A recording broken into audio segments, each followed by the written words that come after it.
Үнэндээ 5 дуу авсан. За ингээд Хязгааргүй чандаас нь 2100-ийн юм дундаж эрчимтэй Тэнгэрийн тэртэг аялал нь 2600, за дараагийн 300 юу арай залуу хүндад дуусан дээр 300 бол 2100 гэсэн юм үзүүлэлттэй гарсан. За энд одоо ингээд үндсэн дундаж нь бол 2300 гэсэн ийм үзүүлэлттэй байна. За 2300 гэсэн үзүүлэлт нь бол уртын дууны эрчим хувьд хит өндөр үзүүлэлтэд бас тооцогдохгүй. За тодорхойлох юм бол практикаас үзэхэд хит баг ZSV 1000-аас доош нь дууг сул ойлгомжгүй болгож анхаарал төвлөлийг удаашруулдаг. Тийм хандлагатай байдаг. Хит өндөр ZSV нь бол 2500-аас дээш харахаараа дууны эрчмийн өөрчлөлт маш хурдан болж одоо дуу уралт нь одоо сонсоход их чихэнд төвөгтэй чих ядраадаг юм тал байдаг. За энэ том үзүүлэлтүүдийг одоо статистикээр гаргасан. За энэ 16 дуу, за дундаж нь 2300, одоо медиа нь бол 2300, хамгийн бага утга бол хамгийн бага утга нь 1909, хамгийн их утга нь 3000. За энэ хоёрын дундахын хүрээ нь бол 1100.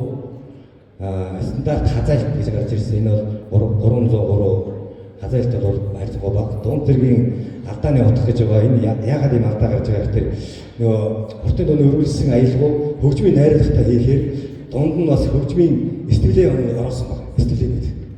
Тэгэхээр ийм зарим ийм гэхдээ хайрцаггүй баг.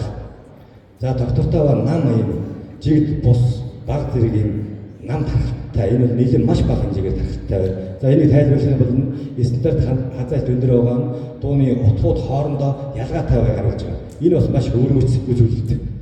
За хазаалт бол энэ үндсэндээ тэг 63 заасан энэ баруун гар тийшээ илүү хазаасан ийм утгууд байгааг илтгэж байгаа. Жишээ нь их өндөр утган тэр баруун гар тийшээ хамгийн өндөр утган баруун гар талтаа гарч ирэх гэсэн. Энэ төхөөрөмжийнхөө 1100. За медиа нь бол энэ 2300 хит хазаалттай бас жигд ойролцоо тархсан ийм дууны эрчимтэй байгааг харуулж байгаа. За хүрээ бол маш өргөн байгаа. Түрүүн дээр хэлсэн тэр 1100 гэдэг нь энэ бол үндсэндээ хоолойн царааг нь харуулж байгаа. Том өргөн цараатай оркестртэй дуунууд нэлээд дуулсан байна. Хүчрэг хоолой байна. Дугуйлт нь өндөр байна. Техник өндөртэйг нь бас давхар цаанаа харуулж явах юм магадaltaй. За энэ хүрээ өргөн баганаас энэ амьсгал дууны аялал дуугарт амьсгалын зохицлын ялгааг харуулж байгаа. Энэ дууны аялгууд нь бас хайцсан бол зарим жижиг аялгуутай дуу, зарим нь том өргөн 2 октав түрээс кварт квинтийн цараатай дуунууд байгаамаа. За үндсэндээ бол тодорхой үр дүн бол ингэж гарч байгаа. За чарын хэмжээ хичээн нөхдөд бол хурц чадварт хийсэн энэ хөө эрчмийн шинжилгээ нь бол түүний бүтээлийн акустик онцлогийг тоон өвдлөөр анх удаа гаргаж байгаараа энэ онцлогтой. За судалгаанд багтсан нийт 16 дууны ZSV үзүүлэлт нь бол 1909 Гц ялгаатай гарсан чимцээгийн дуул хурц чадварын олон талтай уян хатан. За ашигласан хөгжмийн найруулга зарим дуун дээр за хэмнэл дуурсал амьсгалын одоо нэгтрал амьсгалыг богино зайд авч чаддаг. Зарим дуун дээр маш богино зайд амьсгалыг авч чаддаг. Энэ зэргээс ингээд хамаараад ялгаатай гарсан нь одоо ийм олон талт уян хатан чанартай дуучин байна гэдэг арга барилтай дуучин байна гэдгийг харуулдаг байгаа. За илтгэгчийн зүгээс дэвшүүлсэн үндсэн зорилго болох нь чимцээгийн дуусан уртын дууны эрчмийн буюу ZSV-ийн шинжилгээг ингэж хийснээр дараах ач холбогдлолттой гэсэн юм гэж үзэж байгаа. За нэгдүгээр эрчмийн дундад төвшин нь нийт дууны хувьд 2300 Гц давтамж гарсан нь ZSV-ийн практик үнэлгээгээр сонсолт одоо таатай доктортой дуурсан бүхний төвшөнд тооцогдож байгаа юм. За энэ түүний дуулах арга барил нь акустикийн хүнд өндөр ур чадвартай, нэгтрал сайтай, уянгалах шинжийг төлхөө агуулж байна гэж харууллаа гэж ингэж үзсэн. За хоёрдугаар цомгууд хоорондын ялгаа нь анхаарал татах зүгт хязгааргүй чандаас цомог нь 2100, Тэнгэрийн тэртэг аялгууд цомог нь 2600, бусад дуунууд нь бол одоо энэ 2100 гэсэн юм дундаж ZSV үзүүлэлттэй байна. Энийн хөгжмийн найруулга төрөл зам морин хуурын хамсалсан байдаг. зэрэгтэй хэмнэл дууны хэмнэл зэрэгээс үүдэн эрчмийн төвшин нь одоо ингээд өөрчлөгдөж одоо нотолсон юм чухал үр дүн юм.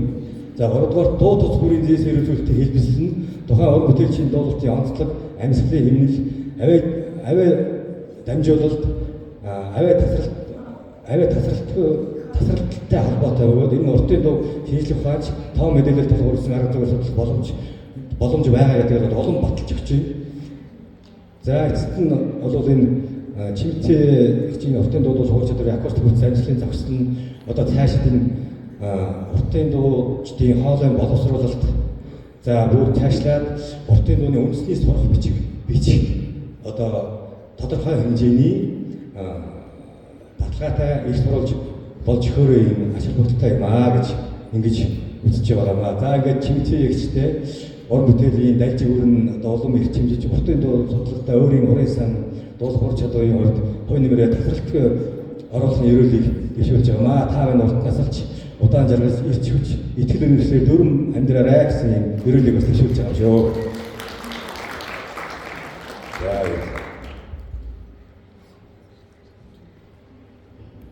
За баярлалаа. Дараагийн хэлтгэл Монгол улсын Төрөнөд аймгийн соёлын урлаг Аясай жуулчлалын залуучуудын газрын соёлын урлагийн хэвтэлсэн дарга Идэл Бат багш илтгэл тавина. Идэл багшгүй шарын чимэгчээгийн урдын дууны уран сангийн шинжилгээний сэдвээр ирэх гэж байна.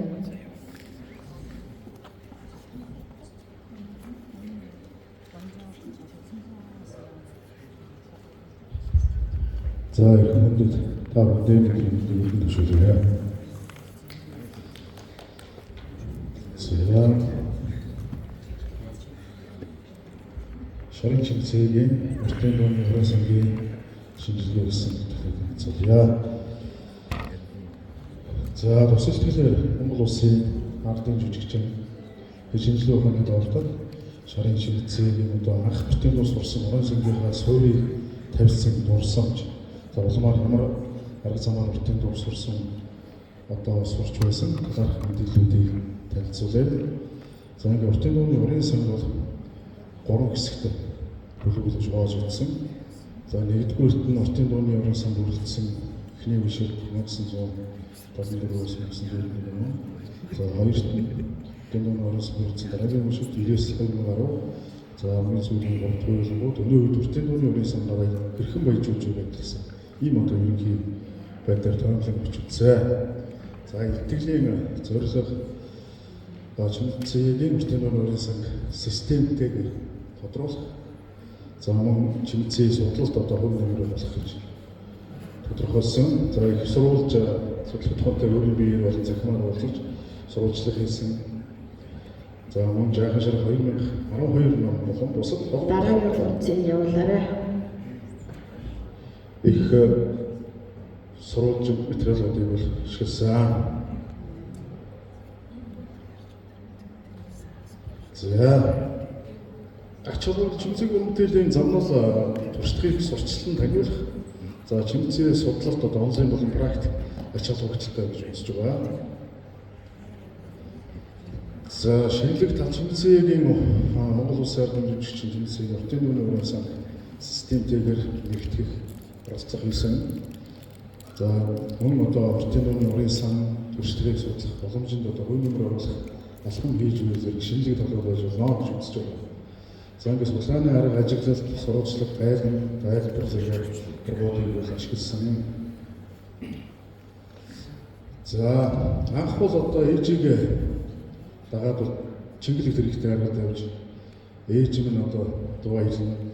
Тэр үед л одоо концерт хийж байгаа юм шиг дуулж байгаа дуунуудыг сонсдог байсан. За тэр тухайн үед одоо цомбон дураатай хүрэн дууг ээжээс анх хамгийн анх одоо сурсан. За ээж юм тэр үед жаахан шар алгэрмаас хэд хэдэн дуунуудыг их сайн байсан. За жаахан шар дуунууд ээжээс анх сурсан. Тэгэхээр жаахан шар дуу баг бачин наснаа сурсан гэж ойлгож болохоор байна. За ингээд эхний үе шат 1974-өөс 90 он энэ үе шат үргэлжлсэн эхний үе шиг одоо за түмний их сумдуураатай өргөмөний төрийн дөрөнд эмэндийн баяр их нийт одоо 19 дууг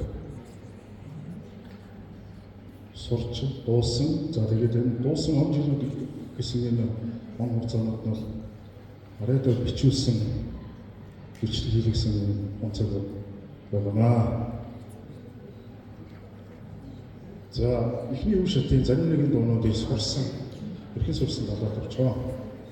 Зөв одоо танилцуулахад 1983 онд бол одоо Угар түмний урлагийн төслийг дуулуулах зорилгоор одоогийн одоо Сүхбаатарын аймгийн хөгжим жүжигний театрт Дөрсцөрөн гэж одоо Монгол Улсын урлагийн жүжигчин Дөрсцөрөнгөө Магны төргийн дуу 1982 он явуулсан. Сүхбаатарын аймгийн онгон сүмийн ялдарт сааралгаагаар одоо заалгаж байсан. За энэ дурсамж нэг сонин сааралгаа одоо энэ Магны төргийн дуу сурах энэ үйл явц бол өрөөн бол их сониноор одоо тодорхой үлдсэн байдаг. Яагаад юу гэхээр уртын дууга Магны төргийн гэдэг дууга заахгүй даргин нэлээд олон татлагаануудыг татаад байсан. Жишээлх юм бол олон зам дээр за тэгээд гэх мэтийн даргин татлагуудыг одоо үргэлжлүүлж тоглоод байсан. Тэгээд гайхаж байсан. Тэгсэн байж байсан Магны төргийн гэж хэлээд тэгээд шууд Магны төргийн дуугаа дууж хэлсэн. Тэгээд миний заахаар гэдэг бол хүний юм заахаар гэдэг их онцлогтой сони юм байдаг юмсан юм одоо зүйлийг дурсамжтай ярьсан. За цэг төрнүүгээр гэдэг энэ сайхан дуу нэлээд ховордсон дуу да. Ховорд болгодог дуу. Чалхаагийн багвар гэж одоо барилгын материалын жолооч хүмүүс сурч юмсан 87 онд төлөвчсөн. За эрхэм төр өрхөн хөнгөрсөд өгөө талаас ирээд болдог бол ор банзал багшаасаа сурсан. За гандуурын галуу гэдэг дуу соёлын ордон 1981 онд одоо жамц дөрцөн нар хороо банд гэж жүжиг тавихтаа энэ жүжиг хэсэгт бол энэ дуу орсон. За тэг ер нь жүжигт орсон учраас энэ дууг сурсан. 84 онд бичсэн. За жором жороо дууг бол дүйдэн гэдэг хөгшний хүний хөгшин үнсэн аа гэж хүмүүс сурсан дээрхэн бай. За тэгээ эргэцээр гэж дуу норн гоён аймгийн дэвсгэн чалхаа гас одоо эсэл бичиж байгаа. Мөр уурсан одоо хавьяаттай арайд бичсэн. За нарийн хөгмөр гэж үзэмжин оронтаймгийн сэргэлдэн сүм хоёрдугаар бригадын малчин Жоржин жогоос сурч 84 онд одоо Зэдвэрсэрэн хавьяаттай арайд бичиж байсан. За дараагийн үе шат 1990-с 2010 өнгөж үсэж байгаа. За тэгээд эдгээр Хормос тэнгэр хүчин унах манарч байгаа шил гэх мэт дуунуудыг бол одоо дуусан, бичүүлсэн он цаг тодорхой харагдаж байна. За Хормос тэнгэр гэж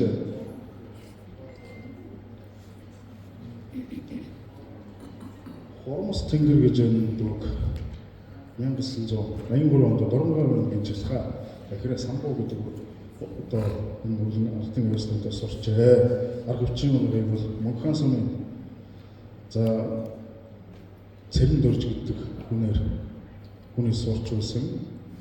За Говьлтай аймгийн Дөрвөлжин гэдэг хүнээс хамгаалах шүү цагаан төсөл дуунуудыг сурсан гэсэн. Зөвцгөр урдын шарах гэж одоо сайхан дуу Нодон Стокшаасаа сурсан. За хамгийн сүүлийн дараагийн өнөө үед уртын дууноос гарч иж байгаа болгонд за уртын сайхан уяхан замд төвийн наран эртний сайхан зэрэг дуунууд сурсан. За уртын сайхан гэж энэ дууг бол одоо дорж дав багшаас сурч байсан. За мөн одоо залуу судлаач доктор дорж дав гэж хоёр хүнийхээр сонсож байгаа. Сурсан байна. За эртний сайхан гэж дуу бол мөр ганц багшаас сурсан. Бэлгийн бүрээ дууг шархуухан ардын жүжигчнээс мөн одоо судлаач Мадраа гэж хүнээс суралцж байжээ. За ингээд ялгуусан их дуу 1974 онд орж дуу багшаасаа хаяад болдог байсан. За энэ дээр их сонирхолтой нэг байна вэ? За тэр болгонд болохгүй дуу байдаг нөгөө тухайн цаг нэгэн байдалтай холбоотой. За тэгээд та нар ямар ч байсан аялгаугийн үгийг өөрчилж зааж гисэн. Тэгээд сайхан цай дэрвэл энэ үгийг хөөч өгөөрөнд болоорой гэсэн юм захиас хэлж байна. За нэггүй бид нар бол одоогийн ардын жүжигч нэггүй бид нар жаахан байсан хичээлээс мэдээлэлүүд болдог сурч байсан. За гандуу уулын цэцэг гэж хонхрын дэргэнд налахын хонхрын дэргэнд гандуу уул гэж энэ газар нь байдаг. За гандан нам уул гэдэг ер нь бол нэр нь бол юм. За энэ дуу бол Орбоц багшаасаа сурсан. Орбоц тухайвал би бол одоо уртгийн дуулчлаач, урт уулынтай дуулаараа гэсэн ийм одоо багшаа ийм захиасыг захиж байсан. За ингээд дүгнэлт чиглэлээ судлалыг хөгжүүлэх хангалттай их сурвалж хэрэглэх түүнийг бүрдүүлж өгч байгаа тус илтгэлийн судалгаанаас бол харагдж байна гэж үзэж байна. Тиймээс одоо чиглэлээ энэ бол маш ухаалаг хөдөлмөрч алсын хараатай төвч мөн гэж үзэж байна. За хоёр чиглэлээ бол уртын дууны урын сандаас суралцсан баяжуулах, ашиглах, сонсох, дахин дуурайх болон харьцуулах зэрэг аргуудыг бол ашигласан байна. За төрөлхийн одоо уртын дууны сэрэл мэдрэмж, өртгөн өдөртөө байглаас саяасан оюун заяасан одоо бэлэг оюун давтагдашгүй яриастай гэдэг түүний одоо дуугаас орчуул үйл явдал тодорхой харагдаж байна. За энэ хүн шинж чанар нь бол одоо түүнд өгсөн маш ухаалаг хөдөлмөрч алсын хараатай уртын дууч мөн гэдэг одоо энэ дүгнэлтийг бол батгаж байна. За ингээд анхаарал хандуулсан баярлалаа.